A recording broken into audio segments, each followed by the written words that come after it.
Uh-oh. Uh-oh. We're being recorded. That's right. I'll be on my best behavior. Are y'all ready? You want to go ahead and get started? Hey.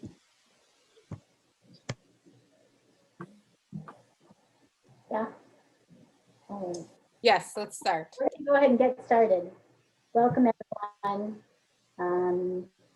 So this is our 2:30 afternoon session. I think we have just 50 quick minutes. So the topic of this session is AU STEM School. What does STEM mean to AU?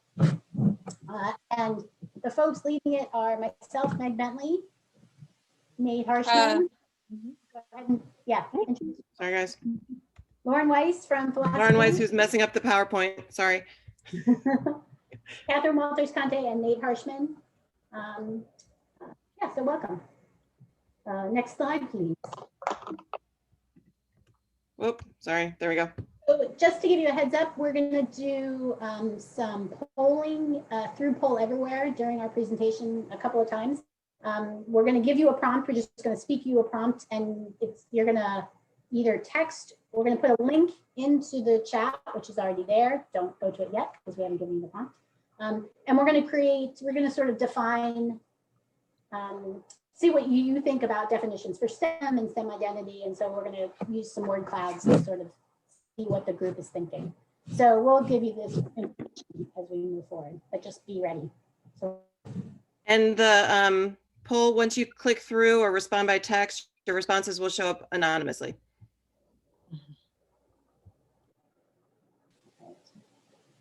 So you can use dirty words. So our goal, oh no, go back to our goal. So our goal for this session is to really stimulate or sort of start conversations about AU's STEM community, and specifically the role of formation of our STEM identity. And we'll talk about what those things are. So if you don't quite know what we're alluding to, we'll talk about that. So there are a lot of STEM faculty here, sort of traditional STEM faculty here, but there are also other STEM faculty here who might not, who sort of fit the broader definition of STEM, and we welcome everyone to join this conversation. But we'd like to talk about, again, this is part of sort of discussing what our perceptions are about STEM identity within our AU community. And I think we have some students registered, but this includes students, it includes our own faculty, professional identity, and then also our aggregate institutional STEM identity. And AU has changed a lot in the past year, in the past 10 years, in the past 20 years. So depending on how long you've been at AU and establishing part of the institutional identity, that might be different. And so we want to hear all those perspectives. We want to discuss or sort of integrate into this conversation too, what are some reasons our students wouldn't feel included in our community or feel part of our AU identity? We'd like to sort of articulate that to foster community, to reduce those barriers. And of course, there's research that unspoken barriers to building identity make people leave STEM. So it's something to pay attention to. And then finally, and towards the end of this, we also want to talk about what we want our STEM identity to be moving forward. So now is a really amazing time in the world and in our lives and at our institution. And so we want to ask you about where we want to be, I don't know, in spring maybe, or in fall when we come back.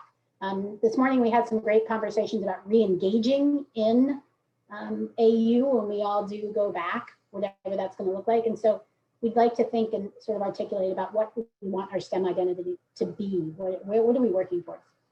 And think about how we can work together and collaborate to make it happen. So this is important now. And this may be obvious, but these are the things that we came up with in terms of just wanting to state explicitly why this stuff is important. Student recruitment and retention to AU and also to the STEM fields is really critical to think about creatively right now. COVID has really done some work on all academic experiences, but STEM experiences where you really do need to be, there's a physicality to the craft to some extent. That should be considered. I'm going to jump right next to internal community building and advocacy. So again, thinking about what our values, what our identity are at this moment, with limited resources, limited time, limited energy from our students and us. I think it's really important to put our efforts and our energy where they can be the most productive and the most valued.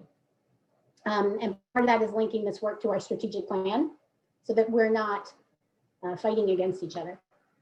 So there's an internal part of this, and there's also an external part of this. So if we can sort of develop our own identity, how do we use that identity to describe ourselves when we write grants, when we go out on the capital campaign and try and raise money to pay for our new building. And then also, and that's involved in student recruitment as well. So there's an inward facing part of this, and then that also has an outward facing part. And then this also helps us develop new and innovative research agendas. And one of the things that our team is particularly interested in is ethics in STEM and how ethical reasoning and STEM and philosophy in STEM are really integrated and can be sort of interdisciplinary force for in making sure our students are engaged and ready for the 21st century and belong. So now I'll transition to Lauren, who will keep us going in the ethical realm. So this is a new slide that we added yesterday, thinking about the events of the week. And interestingly, there was a new article posted in the Chronicle of Higher Education this morning, also using this word insurrection and asking what are the implications of this national experience of insurrection for academia. So we're interested in particular in how to think about relating these events and these experiences to our work with STEM students. For me, that comes through my role teaching courses in ethics. We now have a new ethics requirement in ethical reasoning for all AU students. And teaching these new courses has been particularly interesting to me to see how STEM students respond and apply the kind of critical thinking that we're trying to develop through ethical reasoning to their STEM courses, to their research trajectory, and thinking about how ethics and conversations about values overlaps with science fields. So we talked yesterday about how focusing on values in science has always been important, but making those conversations more manifest to our students has never been more important than perhaps right now this semester. So what do we mean when we talk about values in science? For one, we talk about the value of the integrity of empirical evidence, the honesty of logical thought, particularly as it applies to methodology and the scientific method, but also values like honesty, integrity, openness, and responsibility. We have conversations with our students in relation to academic integrity about these sort of values, but how do these values manifest in our practices, in our educational practices, in our research practices, and how do we foster those conversations? And I think it's important to emphasize that this is not just talking about the so-called natural sciences or the bench sciences, right? This extends to our broader, more contemporary definition of STEM, including the social sciences and beyond. So why is, for example, at AU, a strong political science school, why is political science called a science? And how does that relate to these bigger, broader questions about values in STEM? What kind of shared values do we see across STEM fields? And working with our students, I think it's really, really important to emphasize that we cannot hide behind, this is just my opinion, right? Part of the connection that I think can be made more manifest between STEM fields and philosophy and ethics is that inquiry is at the center of all of these fields. And inquiry is not just about discovery, but it connects to responsibility. And as faculty, one of our roles, not our only role, but one of our important roles is that we're there to help our students make judgments and to have not only to emphasize the significance of making judgments as part of the knowledge discovery and production process, but that making judgments is part of the responsibility of discovery, of academic achievement, of research. Another thing that we've been talking about is the place and the role of STEM in the strategic plan. And this leads to one of the questions that we want to talk about today. How do we define STEM as an institution, as individuals? And we think that this is an important question to consider to really harness the power of our strategic initiatives that relate to STEM, but they relate to STEM in a somewhat ambiguous way. So all of the 9 strategic imperatives in the 3 themes of scholarship, learning, and community relate to STEM fields across the university. How do they do that? How can we make that more clear and more manifest? And then we have these 4 strategic areas of focus in health, data science, analytics, security, and social equity. We might think that it's obvious how these elements relate to STEM fields across the university, but we think it's more, that's important to clarify that, to use more specific terms and to think in more explicit and interdisciplinary ways about how to connect these STEM related themes across the university. Okay, so we wanted to do a little bit of an activity related to this question, and we're going to do so using a word cloud. So if you joined us earlier, you might have seen in the chat, and I'm going to put it in again, that we posted a link. Here's the link again. Thanks, Nate. And if you click through that link, or you can respond by text if you saw in the earlier slide. It's not linking for me. Is it linking for you? Is it just me? I think it's because I'm screen sharing. Hold on one sec. I need to launch the poll. Okay, there we go. Why is it not?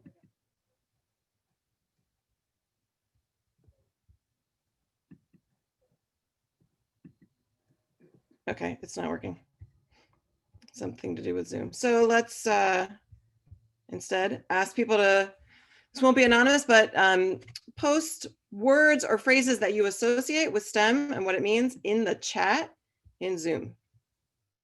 Is it working? Oh, okay.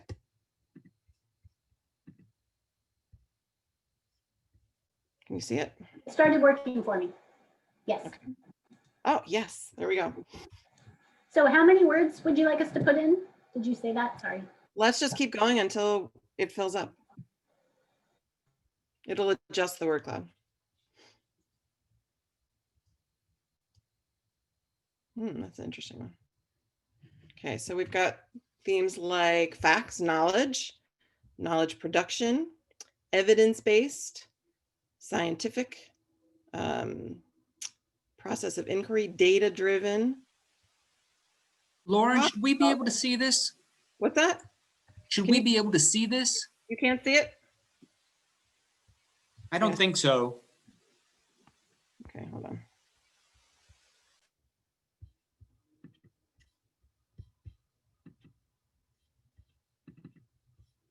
There we go.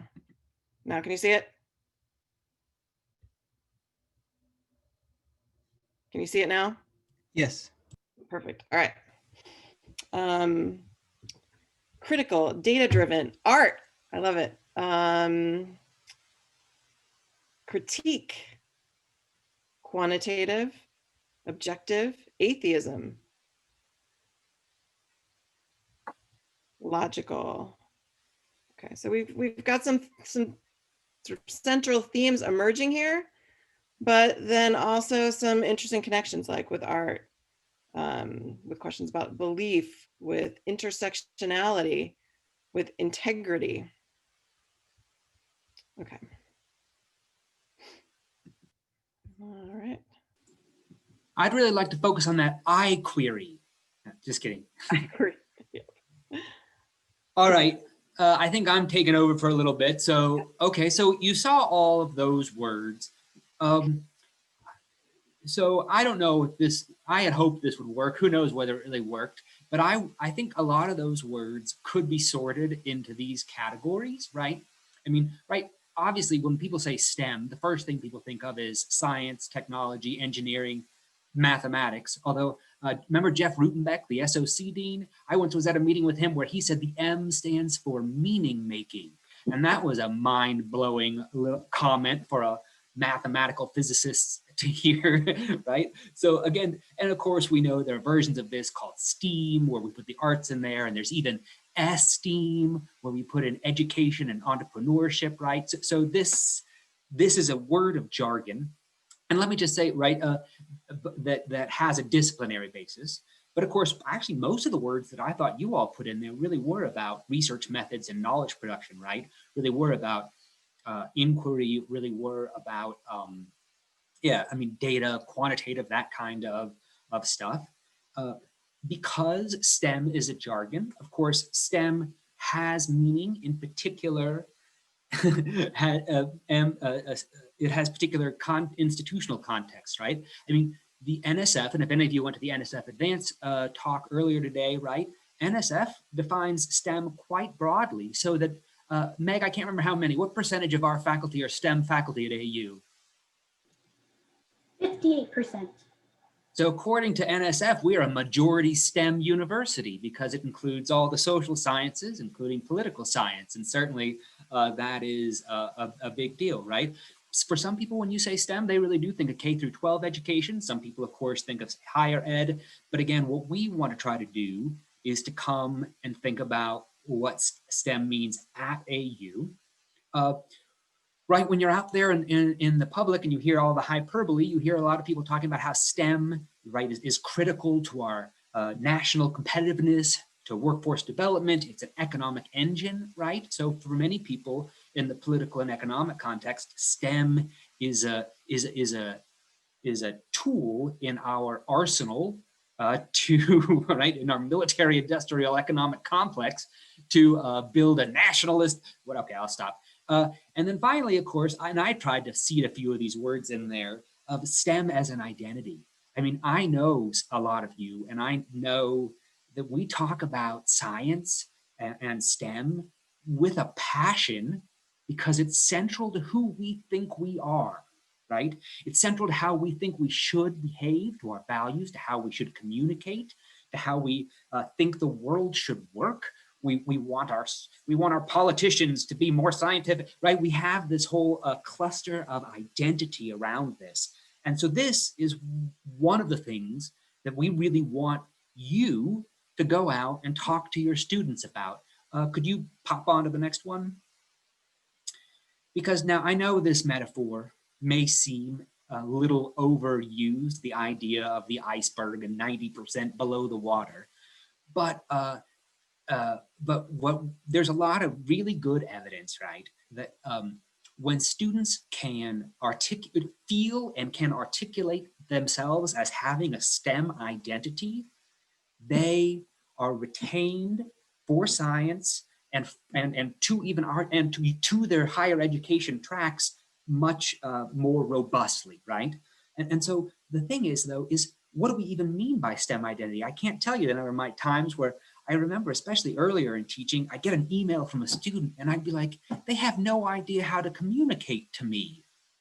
And it's because I have a whole set of expectations and norms as a scientist, as an educator, as well as a cis white male that, right? And these students may not have any, these are not visible to the students. And so this metaphor of the STEM identity iceberg, right? And so the purpose of what we want, and literally we want you to do this, we want this to be a ground up discussion of building of community through identity from you. We want you to go to your students and to try to, you know, in a class here, in a class there, at a colloquium, talking to your research students, talk about what is STEM identity? What does it mean to them?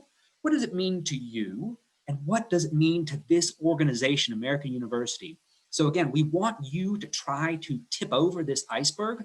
I'll say one of our research agendas of this group, the IC3 that is sort of leading this panel, is we think that a particularly good tool flipping over this identity iceberg is talking about ethics, talking about values, making ethical inquiry. And I don't just mean ethics like research ethics. I mean, that's obviously important.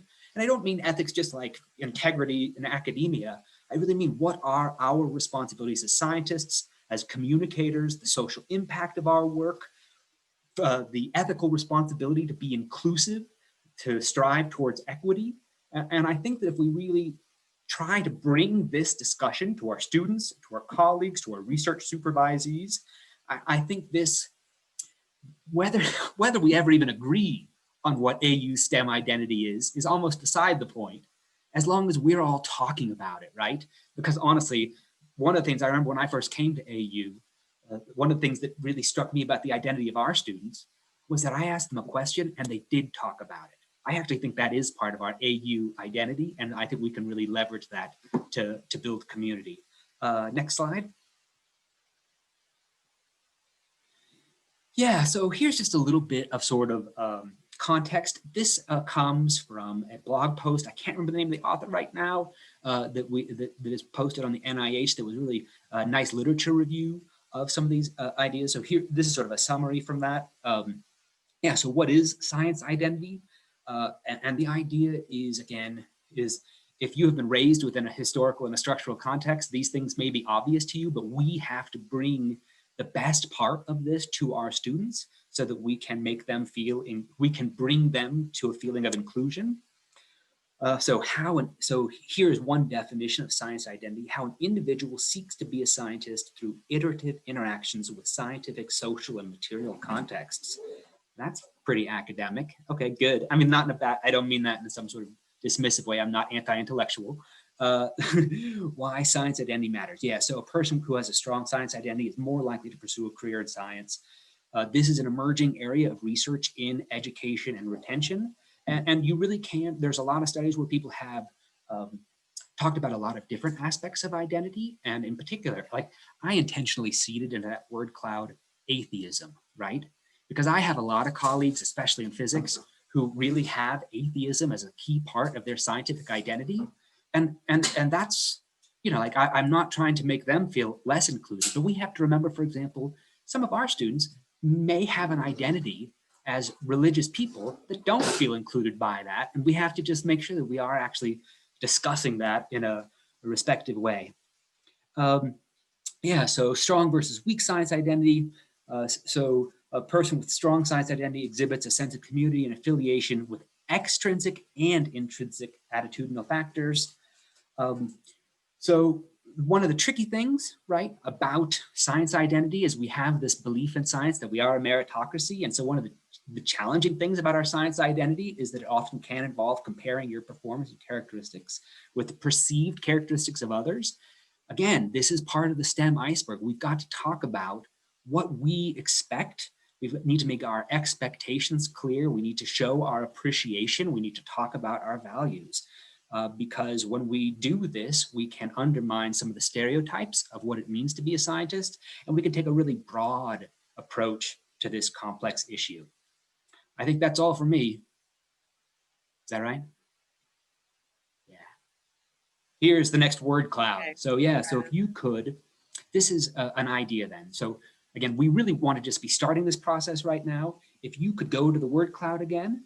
Oh, and thanks. Meg put the link to that article, to that blog post in the chat.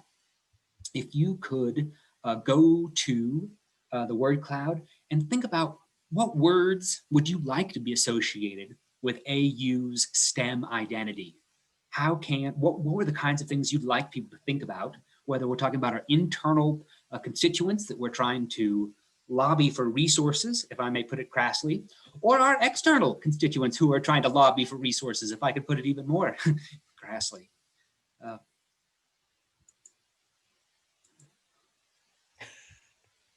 Okay, so please put a few words in there.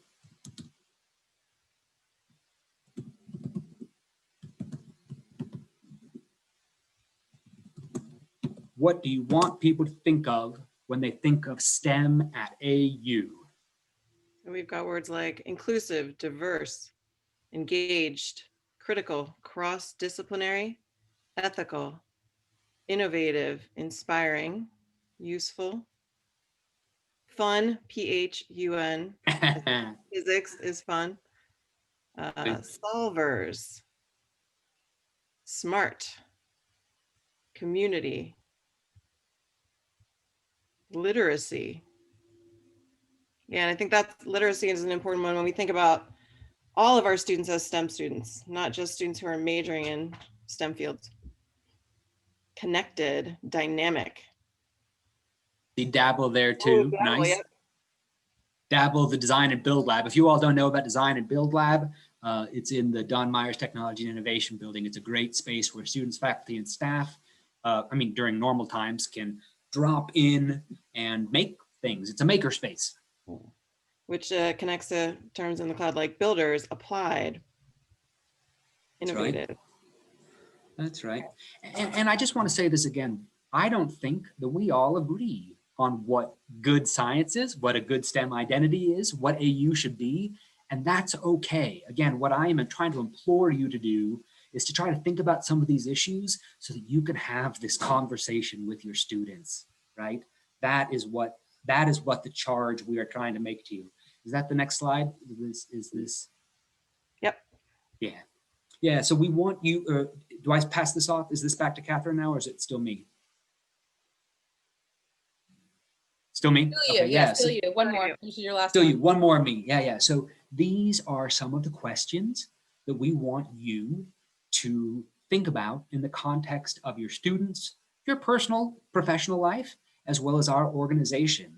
So how do we promote a sense of science identity? What is the relationship between a sense of belonging and a science identity for students and for faculty? In other words, I mean, really, what does it mean to you as a scientist? What do you value? How do you communicate that to your students? How do you exemplify that with your colleagues? What are some of the cultural features of being a professional in STEM? How do you what kinds of ethical decisions do you make? What kinds of ethical questions do you ask? I mean, I still remember in grad school learning that this idea of peer review, which sounds so simple on the surface, is actually a minefield of ethical issues, isn't it? I mean, how many of us have been in these situations where we had to suddenly recuse ourselves, or we have to, sometimes we even have to suggest names of referees. It's very complicated, or our PhD advisors are malignant, whatever it is. Anyway, so we want to and then really talk to your students about AU. What do they think AU's identity is? How could we establish one? Is there something we need to change? Do they feel included? And again, please look at the strategic plan, not just the 4 focus areas, data science and analytics, health, which are obviously science connected, security, which, is definitely, there is connection there with both traditional STEM disciplines and of course broad. Social justice, I know I've had a lot of colleagues in the sciences over the years say, well, we can't really do social justice. We can't really talk about inclusivity and these kinds of things in our science classes. Well, in fact, I really charge you to do it, right? I think we really can. And to really think about, if it's not your research focus, it could be your mentorship focus, it could be your teaching focus, it could be your service focus. Yeah, and then think about, one of the things IC3 wants to help with is help you when you're writing, if you're writing a proposal and you need to help articulate what are the broader impacts of your work, the broader, how you can integrate the AU STEM identity into your proposal to make your proposal stronger. That's the kind of consulting work we really want to try to help you with, to try to connect you with people who can help you shape your proposal to reflect the best of the AU STEM identity we're trying to construct. Yeah, so this is our proposal, please. All right, so it's my turn. So pretty soon we're gonna stop talking at you so you guys can actually talk as well. As Nate said, our proposal for this semester, so this is kind of, the last semester, hopefully, before we return to some sense of normalcy, hopefully in the summer/fall. So this is kind of our chance with the opening of a new science building that happened during the pandemic. So hardly anyone's actually been able to go in there, certainly not for any extended period of time. But really, this is the time to shape our identity. For those who haven't been here for a long time, just as a uh, to put it in context, so I've been here almost 10 years, I guess like 8.5, 9 years or so. And, AU was, I mean, as they say, like, oh, AU is not a STEM school. All of our science departments were in really subpar buildings. I mean, literally the math department was in the basement of a dorm. And so we've come quite a long way. And so now we can really shape our identity, and great things that we can shape our identity ourselves, as faculty and also as students, of where, what kind of school we want to be. We're starting to get a reputation. So what do we want that reputation to be? Lauren, next slide. Okay, so we came up with some questions just among our small group of kind of prompts that we might want to ask our students. Generally, as a scientist, is that important to your self-image? Is it part of your self-image? How does it reflect on who you are? Do you feel like you belong in the field of science? This can be posed to students in traditional science courses or not. Do you feel like you belong to the community of scientists? Do you feel like you are a scientist? But these questions are, again, this is obviously very, focused on the traditional scientists or traditional. So myself, Nate, Meg, we're, the three of us are all kind of like your, what you think of as like natural scientists. Lauren and Ellen are, ethicists and philosophers. So definitely this is a very kind of traditional view of science. So we really want to get a sense of, both from our colleagues in the natural sciences, but also in the social sciences, even humanities, so places that touch on science. What kinds of questions would you ask your students, or would you ponder to your students as they're developing their science identity? So, we would like to open it up for questions for a little bit, and you can just unmute yourself when you're ready. What kind of question would you ask to a student to help them, ponder their science identity?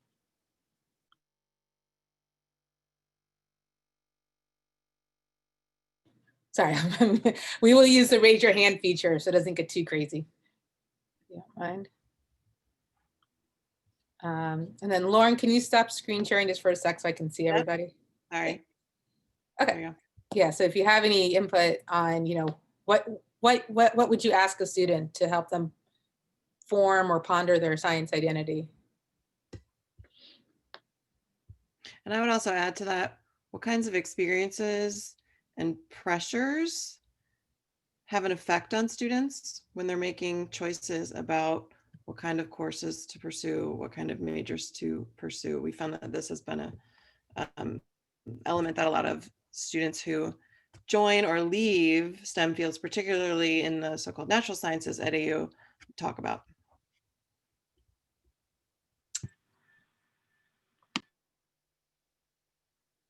Chris, are you raising your hand? Oh, Is that a raise your hand or was that a clap? that was a clap, but I got you. Wrong one. Let me try this. How's that one? Okay. I think the one thing that I hear, and I think I still hear, although I hear it less, is that science is hard, and a lot of students who are on the edge of science, as in they come across it through our gen ed programs or the old gen ed programs and the new habits of mind, etc., is that it's hard and they want to avoid it because it's hard. And I think the question we need to ask ourselves is, or to talk about is, is that a good thing? And I think it is, and we should be promoting that hardness is a good thing, and it's good for the students to be experiencing it and exposed to it.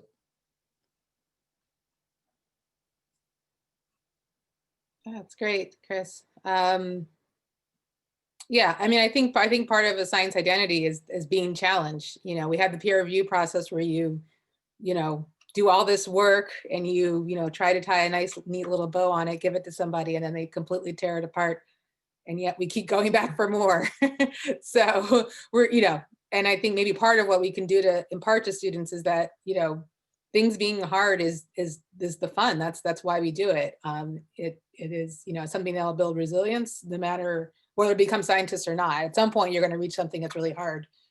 So if nothing else, it's good conditioning, but then also having the confidence, no, just because something's hard doesn't mean you're not good at it. Yeah. Jesse. Hi, I think, maybe my students that are grappling with in between, like for environmental science, in between environmental studies and environmental science, the BA, the BS, it's a really interesting conversation to have with them when they're trying to figure out what they want to do. And that definitely is an identity conversation. And I'm the advisor for the department, so I do a lot. So I have that conversation with a lot of them. And I think that, they tend to have this, the question is, well, what can I do with it too, right? Because it's a little bit easier for, I don't know if it's easier, it's different for different disciplines, right? It's different. And at least for our department, they're like, well, if I have a BA, I can only do certain things. Or if I have a BS, I can do these other things, but maybe it actually keeps me from doing these other things. And I think the identity of AU as being whatever our STEM identity is going to help with that, right? Like, so maybe this isn't really answering your question, but but it's something that I've been thinking about as you've been talking, because I think that their identity is often tied to what can I do with it, not just in like as a student, but what internships can I get while I'm in undergrad? But then what can I do with it? Am I going on to grad school? What kind of grad school? Am I going to be in a STEM discipline? And what does that actually mean? Because what we define as a STEM identity for AU is not necessarily going to translate to other institutions if they want to go on, right? And so there has to be that consideration as well. If I could just add to that, I mean, so the American Physical Society is making a move to say that if you have a bachelor's degree in any physics, you are always a physicist, right? Like they want to, and this is, of course, they're a professional organization that wants dues, memberships, and wants political influence. So they're trying to make sure that every student who gets a physics major or minor for the rest of their lives identifies as a physicist, right? But that's funny because, of course, they're specifically in physics counteracting. Many of our students, I think, come to AU, and when they say like, well, what would I do with a physics degree? Is like, well, I guess I become a physics teacher or a physics professor, right? In other words, I guess I'm just saying a lot of our students may not have much of a distinction between like the science educators they've met and the science careers that are out there. And so I really just think that Jesse's right, that this question about the career and what the identity is of someone who has a STEM career and what the STEM jobs are, I think is a really long, deep question. Can I chime in again one more time to piggyback off of that? Because I just had a session this morning with the Career Center on partnering with the Career Center. And I think that there might be a really good role right there for us to, in all disciplines, have the Career Center partner with us in meaningful ways, because the students get a lot out of it and they do see the usefulness then. And maybe Anna, you can chime in and speak to that as well, because Anna was in our session and she's, yes. So I don't know if you want to contribute there. Yeah, well, thank you so much, just because I started actually typing, but I'm better talk than typing. When I was listening to just to you and other and also Chris Studge, I was thinking about how we work with students, helping them understand themselves. You know, it's any decision, any kind of, I think, development of identity. And or I mean, you need to start with self-reflection, and it's easy to say, but you know how to do that. You know there are formal ways to do that, and we use them. We are certified practitioners in certain formal instruments. But then, in addition to those MBTI and all that, we know and we kind of keep learning about new and interesting ways, and kind of having those conversations, having questions, asking questions, and listening, and we have an opportunity to meet with them as many times as they want for now, and for 34 minutes, for an hour long, for an hour, and several hours actually, if they decide to come, and many they do, but because it's like a process, and that helps so much. And then the another thing that I just wanted to mention is when that science is hard, thing. It relates to this low self-efficacy. It's when, this, which is, it's a social cognition, Bandura theory. And that's kind of, there are related kind of, there's a theory and there are related ways to help students raise that self-efficacy, because when it's low, then they avoid what is hard. So, but there are ways to do that, and we can help, as you have us, as a support. Great. Adele very patiently has been raising her hand. Go ahead. Okay, so I think one of the things we could do is to take a step back and asking them how students feel about a scientist, but first asking them what a scientist is. And I know this is an exercise that elementary school students do, but how do our students see scientists as well? And so then you can kind of craft that to how do we get to you to seeing yourself as a scientist, right? Like, what are these aspects that you're seeing other people have? What do you want? Which ones of those do you want? You don't need all of them, right? Like, so what do you want to gain from our classes to get you feeling like a scientist? And so I think maybe if you start kind of a little bit taking a step back with the students and then pushing them to think about themselves would be really helpful. And then the idea that science is hard. Again, we have to think about the pressures on the students and who is actually saying science is hard, right? We have non-majors, but you also have to think about, is it more females that are saying science is hard versus males? Is it, like, who is saying science is hard? What pressures are on those to perform? Kind of, and how do we take those pressures off so that everyone can see, that maybe we all perform equally in science and things like that if we were, given that opportunity. And I think this also connects to conversations about mentoring. Like, who's having those conversations with students? It's really important. Just keeping on that vein really fast. One of the things we learned from a noise grant that we had was in training teachers to be math and scientists was that the ones who did struggle more were able to help the students in their classes struggle more. So there's something to learn from the struggle. And they may see, those students who are saying it's hard may see science differently than the other ones who sort of where it hasn't been as difficult. And then also, how are the students who don't think it's as difficult treating the students who think it's harder, and where do the conversations have to be in that? So I was just having those thoughts as that part of the conversation. Trong, I saw yours next. I'm a little bit cold out here, so I have my hat on. So I guess I'm a little bit confused. So are you saying that we should ask this question in our classroom when we talk to our students? Because the thing is that, when the student in our classroom, they want to learn the material, but it's only when that, perhaps in maybe in a office hour, if they have a question about this, and then of course I come to our office hour, and then we can share this. But if we were to share this thing during the classroom, it would take 30 minutes easily, right? And that's the 30 minutes that we're supposed to teach the content. So are you suggesting that we address this in the classroom?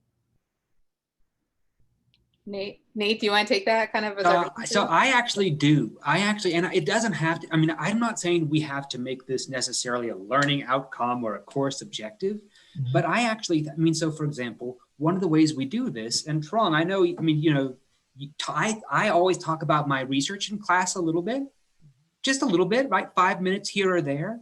And that's part of me communicating and revealing part of my identity as a scientist. I talk about 5 minutes in class, and having a discussion, I agree, can take a while, but a discussion can also just be the last 10 minutes of class. I totally am sympathetic, and especially in the intro classes where we really feel like we have to cover the material, it's very hard to find the time for these kinds of things. But I actually think that our students are very hungry for these conversations. And I think that, the 5 minutes that we decide, well, we'll do one more example, it's just as valuable. It's just as valuable to their development, to their retention, and to their motivation is to sacrifice that third example of the magnetic field of a wire, right? So yeah, I do. I really think we should sacrifice some material for the immaterial identity conversation. Oh yeah, I mean, I do that. I think inspiration is very important, and so I do that. 5 minutes here and there. But I thought I thought we should like discuss all of these things in the classroom. But Oh, okay. we're kind of just brainstorming ideas. Mara, we have like two quick more comments. So Mara and then Chris. Okay, so I'll try to be brief. And I think that this was very interesting. And there's a lot of different aspects. What I think we should focus from moving science is hard to science is beautiful. Science is great. This is what we should convey to our student. And Nathan, no, from the last question, let me say, I will be glad that AU give me 1 extra week to do that. I do for free, but give me the time. We are text constrained. We have already a challenge to complete our topics in the first year, especially because when you want to later on is easier to insert this in the class. But I'm glad to get 1 extra class for this. When you started saying, the scientist goes through a training that imply that we learn integrity, honesty, and this peer review process. And I think that we need to insert in our basic classes more time explaining what the scientific method is, because we give it for granted. And many students just learn it in the lab. Oh, we do experiments, we collect data, but there is a weakness of understanding how the actual process of science is. And I'll stop here. Great, thank you. Chris, the last comment. It's great. I just wanted to follow on really quickly to what Nate and Trong was saying there, is that one of the ways I spend some time in the classroom talking about myself and my research is I often give out a survey to the students with some questions about who they are and what their major is and why they're in the class, etc. And often the last question on that is, what questions do you want to know about me? And I get questions like, where have you traveled in the world? What was your career path? What's your favorite animal? All those sorts of things. And I answer sort of one of them at the beginning, the first minute of like every class all semester. And it can take 2 minutes, it can take 5 minutes, and there might be more questions. And I just work my way through those throughout the semester and cover a lot of ground. And it might go on to my research. It might, I might end up pulling up something for one of my papers, on screen or something. It just sort of goes in different directions every semester. And that's a good way to slowly pick at what seems like a pretty daunting topic and spread it out over the semester. All right, great. All right, so Lauren, do you want to share the one last slide? I think we're about done here. This is great.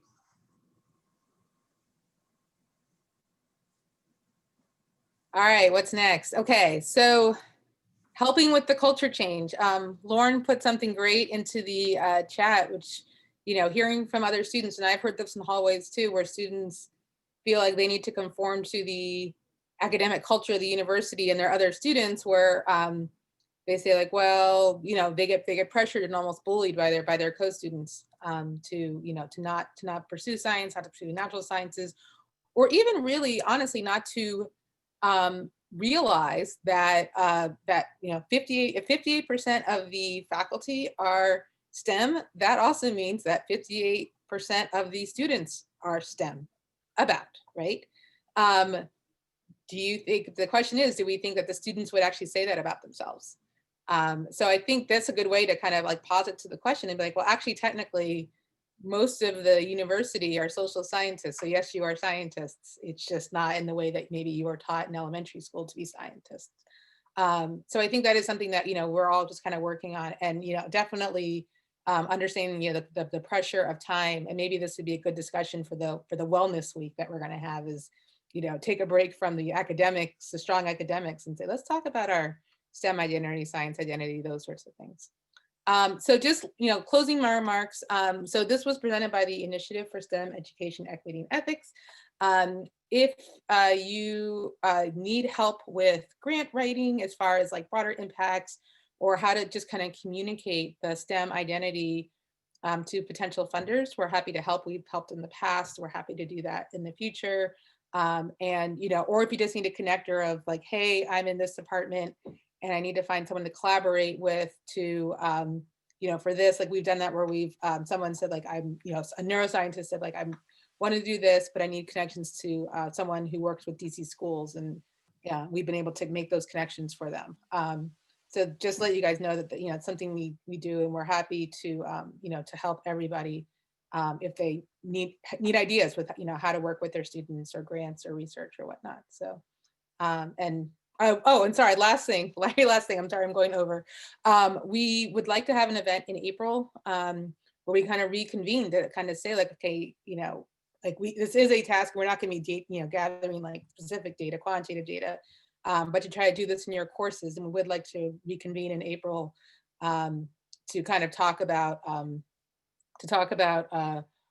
how this semester went and helping to develop our student STEM identity, before we open up, hopefully for normal in the fall. So I think I'm going to go ahead and end it there, but thank you guys very, very much. Enjoy the rest of your Friday. I think this is the last session. No, it's not the last. One more. Oh, it is not. Oh, sorry. My life. We've got one more session at 3:30, and if you folks before heading over to that one would please click on the link that I put in the chat and provide your feedback on this session. It will help us keep these sessions up to the highest quality that they continue to be. So thank you for all participating. And I wish you would all give a virtual round of applause to all these fine presenters, and because they put a lot of work into making this session today. So virtual round of applause, yay. Thank you, and it was great to see everybody. I hope to see you guys again in person one day. And I put a link to our work in progress website. I hope you can see it with screen share. This is where you can find out more about what's going on with ISC 3, but more importantly, find ways to contact us. And we had a series of faculty and staff discussions. In the fall, we'll be continuing those. So if you're interested in adding your name to our email list where we send out information about events, you can either email us or post in the chat, and we can add your email address to our distribution list. Okay. Bye, everybody. Bye. Johnny. Say bye-bye.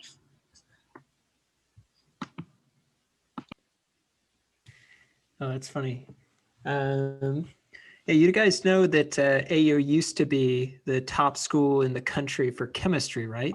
The #1 school in the country.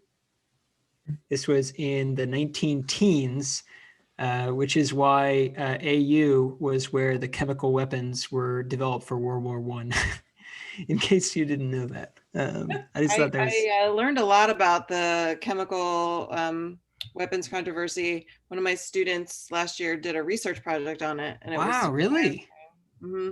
But I didn't realize the connection to our preeminence in chemistry. That's really interesting. Yeah, it used to have quite the prominent program back in, I guess, a century ago. Wow. It's just interesting thinking of like how far, there's a lot of history in terms of AU's relationship with STEM. It's not a new field here. Yeah. Awesome. Yeah. All right. Well, bye, everybody. Thanks, everybody. Anyways, all right. Thank you, And at the rest of the conference. Enjoy the next session, the rest of the conference. And hang in there, everyone. Bye. Bye. Thank you. Bye. Bye, Andrea. Bye-bye. Take care. Amy, did you like my plug there for the museum? You're muted, Boomer. That was good. You guys are awesome. That was, Yeah. that was actually, yeah, I think there was a lot of really interesting stuff in there. I think so too. And it was well attended. And Yeah. Gary Davidson, Yep. I'm going to talk to him next week. I reached out to him. I'm like, hey, you're in the ISE 3 meeting. Hey, I'll meet, yeah. No, let's talk. that was cool. I didn't come down too hard on Trong, did I? I'm going to stop recording